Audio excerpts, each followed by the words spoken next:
ವಧು ಬೇಕಾಗಿದೆ. ಉಷಾ ನವರತ್ನ ರಾಮ್ರವರ ಕಾದಂಬರಿ. ಶ್ಯಾಮಲಾ ತನಗೆ ಮದ್ವೆ ಬೇಡ, ತಾನೂ ಎಲ್ಲಾದ್ರೂ ಕೆಲ್ಸಕ್ಕೆ ಸೇರ್ತೀನಿ ಎಂದಾಗ, ನಿಂಗೆ ಕೆಲ್ಸ ಕೊಡೋಕೆ ಯಾರು ನಿಂತಿದ್ದಾರೆ? ಶಚಿ ಹೋಗೋದೇ ನಂಗೆ ಇಷ್ಟ ಇಲ್ಲ.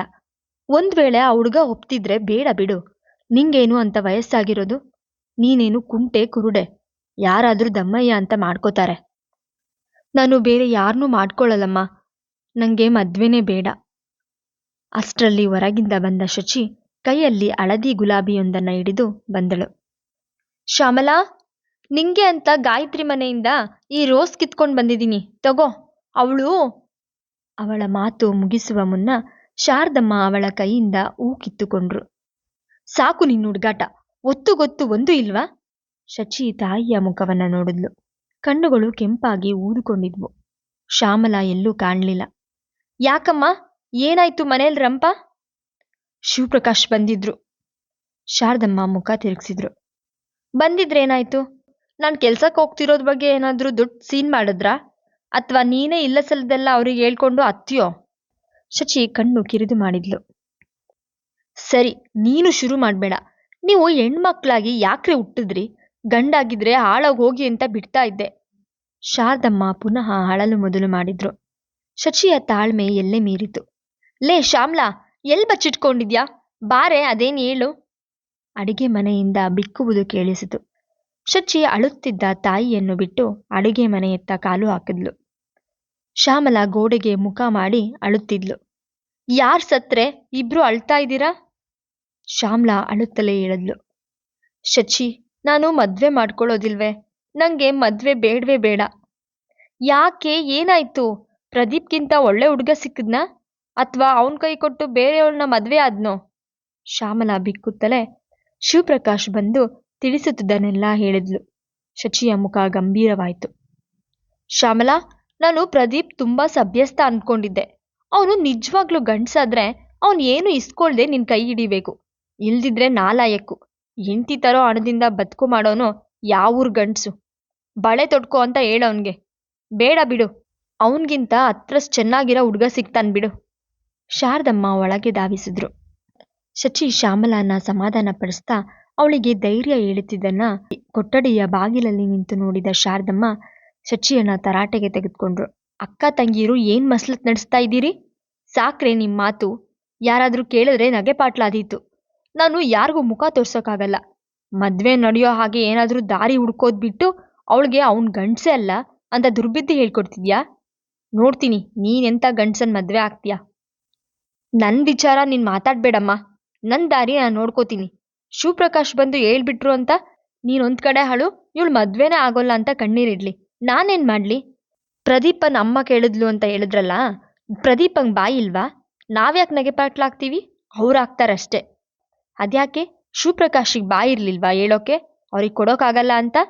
ಅವರು ಇಬ್ರು ಕಡೆನೂ ಒಳ್ಳೆಯವರಾಗೋಕೆ ಪ್ರಯತ್ನ ಪಡ್ತಾ ಇದ್ದಾರಷ್ಟೇ. ನೀನು ಸರಿಯಾಗಿದ್ಯಾ ಅವ್ರು ಕುಣಿಸ್ದಾಗ ಕುಣಿಯೋಕೆ? ಹೆಣ್ಮಕ್ಳು ಅಂತ ನಮ್ಮನ್ ಯಾಕೆ ಬೈತ್ಯಾ? ಗಂಡ್ಸಾಗಿ ಆ ಪ್ರದೀಪ ಏನ್ ಕಿಸಿತಾ ಇರೋದು? ನಾವು ಬೇರೆಯವ್ರ ಮನೆ ಕನ್ನ ಹಾಕಿ ಬಾಳೋರಲ್ಲ. ಸದ್ಯ ನಾವು ಗಂಡಸರಾಗಿ ಹುಟ್ಟಿಲ್ವಲ್ಲ ಅಂತ ಸಂತೋಷ ಪಡು. ಶಚಿ ರೋಷದಿಂದ ಬಾಗಿಲನ್ನ ತಳ್ಳಿ ಹೊರಗೆ ಬಂದು ಮೆಟ್ಟಿಲ ಮೇಲೆ ಕುಳಿತ್ಲು. ಅವಳ ತಲೆ ಬಿಸಿಯಾಗಿತ್ತು. ಸ್ವಲ್ಪ ಸಮಯದವರೆಗೂ ಅಲ್ಲಿಯೇ ಕುಳಿತ್ಲು. ಶ್ರೀರಾಮ್ ಇದ್ದಿದ್ರೆ ಅವನ್ ಸಲಹೆ ಕೇಳ್ಬೋದಿತ್ತು. ಆಳಾದವನು, ಸಮಯ ಅಂದ್ರೆ ಗಾಯಬಾಗೋಗ್ತಾನೆ. ಮೀಸೆ ತಿರುಗ್ಸೋಕೆ ಎಲ್ಲ ಗಂಡಸ್ರೆ. ಉತ್ತಮವಾದದನ್ನ 100ರಲ್ಲಿ ಒಬ್ರೋ ಇಬ್ರೋ ಮಾಡೋದಷ್ಟೆ. ತಮ್ಮ ಸಂಸಾರದ ಅತಿ ನಿಕಟ ಸ್ನೇಹಿಯಾದ ಶಿವಪ್ರಕಾಶ್ ರವರು ಈ ವಿಷಯ ಇಲ್ಲಿವರೆಗೆ ಬಂದು ಹೇಳೋ ಅವಶ್ಯಕತೆ ಏನಿತ್ತು? ಒಂದ್ ವೇಳೆ ಸ್ಕೂಟರೋ ಮೋಟಾರ್ ಸೈಕಲೋ ತೆಗೆದುಕೊಟ್ರೇನು? ಶ್ಯಾಮಲಾ ಪ್ರದೀಪ್ ತಿರ್ಗಾಡೋಕೆ ತಾನೆ, ಅವಳ ಅತ್ತೆ ತಿರ್ಗಾಡೋದಿಲ್ವಲ್ಲ. ಆದ್ರೆ ಹಣ? ನಾನೇನೋ ಕೆಲ್ಸದಲ್ಲಿದ್ದೀನಿ. ಸ್ವಲ್ಪ ಹಳಬ್ಳಾಗಿದ್ದಿದ್ರೆ ಯಾರ ಕೈಯಲ್ಲಾದ್ರೂ ಸಾಲ ತಗೋಬೋದಿತ್ತು. ಆಫೀಸಿಂದಾನೇ ಸಾಲ ತಗೊಂಡು ಸಂಬಳದಲ್ಲಿ ಕಟ್ ಮಾಡ್ಕೊಳ್ಳಿ ಅನ್ಬೋದಿತ್ತು. ಸರ್ವೋತ್ತಮ್ನನ್ನೇ ಕೇಳಿ ನೋಡ್ಬೇಕು. ನನಗೆ ಸಾಲ ದೊರಕೋದಾದ್ರೆ ಆ ಹಣ ತಂದು ಸೆಕೆಂಡ್ ಹ್ಯಾಂಡ್ ಸ್ಕೂಟರ್ನಾದ್ರೂ ಕೊಟ್ಬಿಡ್ಬೋದಿತ್ತು. ಹೇಗಿದ್ರು ಶಿವಪ್ರಕಾಶ್ ಹೋಗಿ ವಿಚಾರಿಸ್ಕೊಂಡು ಬರ್ತೀನಂತ ಹೇಳಿದ್ದಾರೆ. ಅವ್ರು ಬರೋದು 1 ವಾರ ಆದ್ರೂ ಆಗುತ್ತೆ. ಅಷ್ಟರಲ್ಲಿ ಆಫೀಸ್ನ ಸರ್ವಮಯಗಳನ್ನ ತಿಳ್ಕೊಂಡು ಸಾಧ್ಯ ಆದ್ರೆ ಸಾಲ ತೆಗೆದುಕೊಳ್ಳೋಕೆ ಯತ್ನಿಸ್ಬೇಕು. ಅದಕ್ಕೆ ಸರ್ವೋತ್ತಮ್ನೇ ಸರಿ. ಅವನನ್ನ ಹೇಗಾದ್ರೂ ಬುಟ್ಟಿಗೆ ಹಾಕೊಂಡ್ರಾಯ್ತು. ಪುರುಷೋತ್ತಮ್ನಂತೂ ಬಾಯೇ ಬಿಡೋಲ್ಲ, ಹಾಗೆಲ್ಲ ಮಾತಾಡೋಲ್ಲ. ನರೋತ್ತಮ್ ಆ ಹುಡುಗಿ ಕಾರ್ವಾರ್ಗಳನ್ನ ನೋಡ್ತಾ ತಿರುಗಾಡ್ತಾನೆ. ಪರ್ಸ್ನಾಲಿಟಿನೇ ಇಲ್ಲ. ಸರ್ವೋತ್ತಮನೇ ಸರಿ. ನಾಳೆ ವಿಚಾರಿಸ್ಕೊಳ್ಬೇಕು. ಅವಳು ಯೋಚಿಸುತ್ತಾ ಮನಸ್ಸು ಹೃದಯ ಹಗುರವಾಯಿತು. ತಾನು ಸಮಸ್ಯೆಯನ್ನ ಪರಿಹರಿಸಬಹುದೆಂಬ ಭರವಸೆ ಮೂಡಿತು. ಪಾಪ ಶ್ಯಾಮಲ, ಈ ಮನೇಲಿ ಏನು ಸುಖ ಕಾಣಲಿಲ್ಲ. ಆ ಪ್ರದೀಪನ್ ಕೈ ಹಿಡ್ದಾದ್ರೂ ಏನಾದ್ರೂ ಒಂದಿಷ್ಟು ಸುಖ ಪಡ್ಲಿ. ಸ್ಕೂಟ್ರೋ ಇವತ್ತು ತೆಗೆದುಕೊಟ್ರೆ ಅವನ್ ಮುಂದೆ ಕಾರಲ್ಲಿ ಓಡಾಡ್ತಾಳೆ. ಅವನ್ ತಾಯಿ ಮುತ್ಕಿ ಎಷ್ಟು ದಿನದವಳು. ಶಚಿಗೆ ಕೋಪ ಹೋಗಿ ಕಿರುನಗೆ ಮೂಡಿತು. ಎಲ್ಲ ಸರಿಯಾಗೋವರೆಗೂ ಯಾರಿಗೂ ಹೇಳೋದೇ ಬೇಡ. ಒಳಗೆ ಬರ್ತೀಯೋ ಅಲ್ಲೇ ಇರ್ತೀಯೋ? ನೀನು ನನ್ನ ಹೊಟ್ಟೆ ಉರ್ಸ್ಬೇಡ. ಶಾರದಮ್ಮ ಮಗಳನ್ನ ಕರೆದಾಗ ಶಚಿ ನಗುತ್ತಲೇ ನಡೆದ್ಲು. ನೀನೇ ಹೇಳ್ತಿಯಲ್ಲಮ್ಮ, ಹೆಣ್ಮಕ್ಳು ಹೊಟ್ಟೆ ಉರ್ಸೋಕೆ ಹುಟ್ಟಿರೋದಂತ. ಶಾರದಮ್ಮನಿಗೂ ಕೊಂಚ ಸಮಾಧಾನವಾಗಿತ್ತು. ಆಗಲ್ಲ ನಾನು ಅಂದಿದ್ದು. ಹೆಣ್ಮಕ್ಳು ನಗ್ತಾ ನಗ್ತಾ ತವ್ರ ಮನೆಯಲ್ಲಿ ಓಡಾಡ್ಕೊಂಡಿದ್ದು ಗಂಡನ ಮನೆಗೆ ಹೊರಟೋದ್ರೆ ಎತ್ತವ್ರ ಹೊಟ್ಟೆ ಉರಿಯುತ್ತೆ ಅಂತ. ಹಾಗಾದ್ರೆ ಶ್ಯಾಮ್ಲಾ ಹೊಟ್ಟೆ ಉರ್ಸಿ ಆಗ್ಲಿ. ಅವಳು ನಗ್ತಾ ನಗ್ತಾ ಇದ್ದು ಅಳ್ತಾ ಗಂಡನ ಮನೆಗೋಗಿ ನೀನ್ ಹೊಟ್ಟೆ ಉರ್ಸ್ಲಿ. ಲೇ ಶ್ಯಾಮ್ಲಾ, ಯಾಕೆ ಅಳ್ತ್ಯಾ? ನೀನು ಆ ಪ್ರದೀಪ್ ಕೇಳಿದ ಜುಜ್ಬಿ ಸ್ಕೂಟ್ರು ತೆಗೆದುಕೊಡೋಕ್ಕಾಗಲ್ವಾ? ಕಾಲ ಚೆನ್ನಾಗಿದ್ದಿದ್ರೆ ಕಾರೇ ತೆಗೆದುಕೊಡ್ಬೋದಿತ್ತು. ಯೋಚನೆ ಬಿಟ್ಟು ಪ್ರದೀಪನ್ ಕನ್ಸ್ ಕಾಣು. ಸೆಕೆಂಡ್ ಹ್ಯಾಂಡ್ ಆದ್ರೂ ಸ್ಕೂಟ್ರು ತೆಗೆಸ್ಕೊಟ್ರಾಯ್ತು. ಸ್ಕೂಟ್ರಿಗೋಸ್ಕರ ಮದ್ವೆ ನಿಲ್ಸೋಕ್ಕಾಗತ್ತಾ? ಲೇ ಶಚಿ, ಏನೇ ಅದು? ನಿಂಗೆಲ್ಲಿದ್ಯಾ ಅಷ್ಟು ಹಣ? ಶಾರದಮ್ಮ ಅವಲತ್ತುಗೊಂಡ್ರು. ಹೇಗೋ ಬರುತ್ತೆ ಬಿಡು. ನಾನೇನು ಹೆಣ್ಣು ಅಂತ ಬಳೆ ತೊಟ್ಕೊಂಡಿಲ್ಲಮ್ಮ. ಹೆಣ್ಣಾಗಿಯೂ ತಾನು ಗಂಡಾಗ್ಬಲ್ಲೆ ಅಂತ ತೋರಿಸ್ಕೊಡ್ತೀನಿ. ಏನಿಲ್ಲ ಅಂದ್ರೂ ಸೆಕೆಂಡ್ ಹ್ಯಾಂಡ್ ಸ್ಕೂಟ್ರಿಗಾದ್ರೂ ಹಣ ಒದಗಿಸ್ಕೊಡ್ತೀನಿ.